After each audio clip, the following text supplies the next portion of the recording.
Olha, com tanta gente trabalhando de casa, né? O nosso espaço de trabalho virou quase uma extensão da gente mesmo. Totalmente. E essa busca por um ambiente que traga bem-estar, que ajude na concentração, nossa, nunca foi tão grande. Com certeza. É aí que entra uma ideia super interessante que o material que a gente analisou explora bastante: o design biofílico. Isso, a biofilia. Basicamente, é a arte de trazer a natureza para dentro de casa, para o escritório. A gente está falando de plantas, luz natural, materiais como madeira, pedra. E hoje, o nosso foco aqui vai ser especificamente no poder do verde biofílico. A cor verde mesmo e as plantas. E como essa presença, às vezes sutil, pode transformar nossa rotina de trabalho.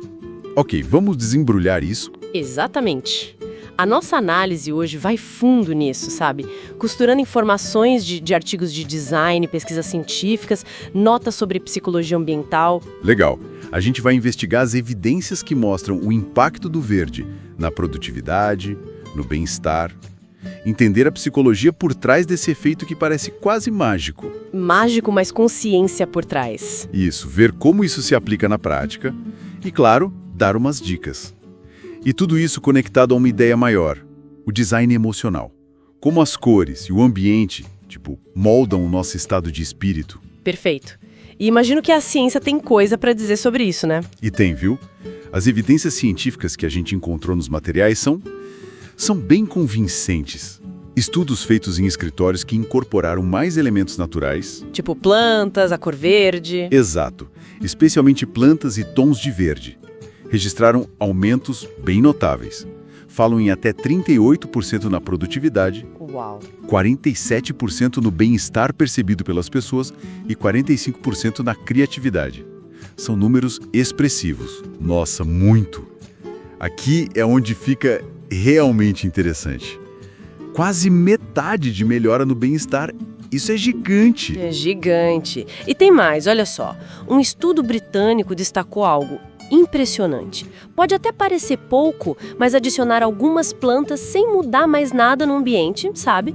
Elevou a produtividade em 15%. 15%? Só com planta? Só com planta.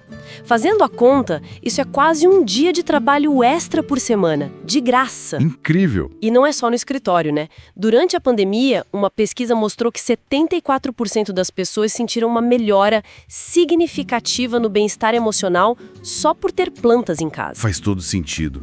Mas me diz uma coisa, por que isso acontece? O que exatamente explica esse impacto tão forte do verde? Por que uma cor e umas plantas mexem tanto com a gente a ponto de nos deixar mais produtivos, mais criativos? Boa pergunta. A explicação é multifacetada, sabe? Combina biologia, evolução, cultura. Fisiologicamente falando, o verde tem um comprimento de onda que é, digamos, mais confortável para os nossos olhos. Ele exige menos esforço para processar. É quase um descanso visual. Interessante, nunca pensei nisso. Pois é. E evolutivamente, a conexão é ainda mais profunda. Por milênios, para os nossos ancestrais, verde significava segurança, significava a presença de água, de comida, de abrigo. Ah, claro. Essa associação ficou meio que gravada na gente. O fascinante aqui é como essa memória ancestral ainda opera. Entendi. E a cultura, como entra nisso? Culturalmente, o verde também carrega significados muito fortes. É frequentemente a cor da cura, da calma. Não é à toa que usam em hospitais, naquelas salas verdes para relaxamento, sabe? Sim, sim. E pensa no sinal verde do trânsito.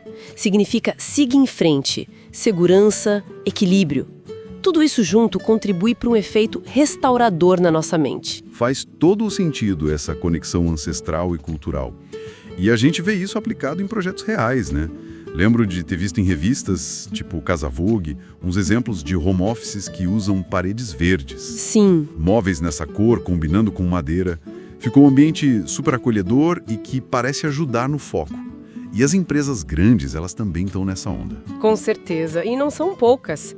Gigantes como o Google, por exemplo, investem pesado em design biofílico nos escritórios deles pelo mundo. Ah, o Google. Eles sabem que esse investimento se reflete diretamente naqueles números que a gente comentou, aumento de produtividade, de criatividade e, o que é crucial hoje, no bem-estar dos funcionários. Isso ajuda a reter talentos, né? Não é só deixar bonito, é estratégia mesmo. Entendi. Não é só estética, é funcional e estratégico. Ok, a gente entendeu a ciência, vimos exemplos poderosos. Agora, a pergunta de ouro. Como é que a gente pode trazer um pouco dessa magia verde para o nosso próprio cantinho de trabalho em casa? Talvez sem precisar de uma reforma gigante. Felizmente, assim, pequenas intervenções já fazem uma diferença enorme.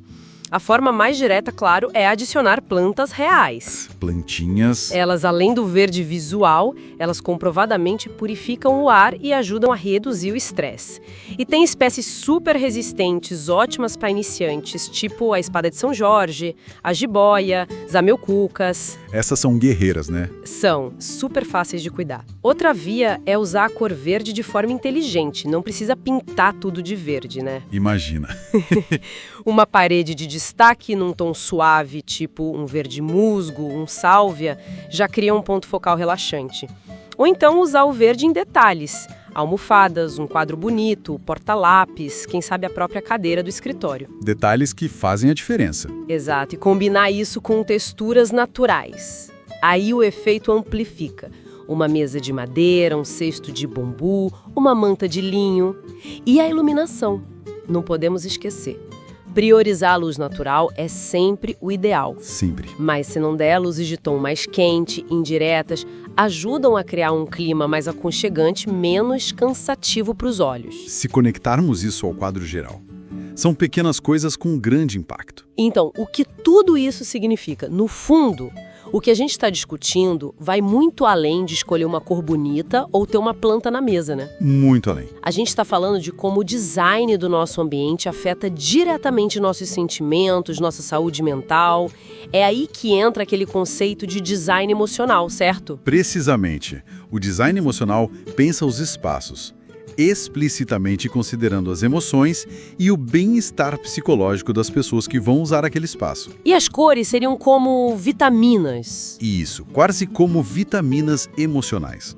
E o verde se destaca como uma escolha estratégica para o ambiente de trabalho, porque ele oferece calma, mas sem induzir sonolência, sabe? Ajuda a manter o foco. Equilíbrio. Equilíbrio. Paletas de cores biofílicas, que incluem verdes, azuis suaves, tons terrosos, são consistentemente associadas nos estudos à redução de estresse. Ajudam a diminuir os níveis de cortisol, o famoso hormônio do estresse. Menos cortisol é sempre bom. Sempre. Claro, o equilíbrio é fundamental para evitar tanto a monotonia de um ambiente todo igual, quanto a superestimulação de muita informação visual. E a preferência pessoal sempre tem um peso importante na equação final, né? O que funciona para um pode não funcionar para outro. Perfeito. Então, para a gente amarrar nossa conversa de hoje, fica bem claro que o verde biofílico é muito mais que uma tendência estética, né? Muito mais. É uma ferramenta poderosa com base na ciência, na nossa biologia, para criar um home office que não só pareça bom, mas que faça a gente se sentir bem, mais focado, mais criativo. Exatamente. E o mais legal é que não precisa de um caminhão de dinheiro ou uma obra enorme para começar a colher esses benefícios. Pequenas mudanças já valem. Isso mesmo. E para deixar uma reflexão final para o pessoal que está ouvindo, já que a gente explorou como a visão do verde nos conecta com a natureza e a calma, né? Que outros elementos sensoriais do mundo natural poderiam ser sutilmente incorporados no nosso espaço de trabalho? Tipo o quê? Sei lá, talvez o som suave de água corrente vindo de uma pequena fonte de mesa, ou o cheiro discreto de terra molhada de um vaso que acabou de ser regado. Como será que isso poderia potencializar ainda mais essa conexão restauradora e a nossa concentração? Fica aí a reflexão.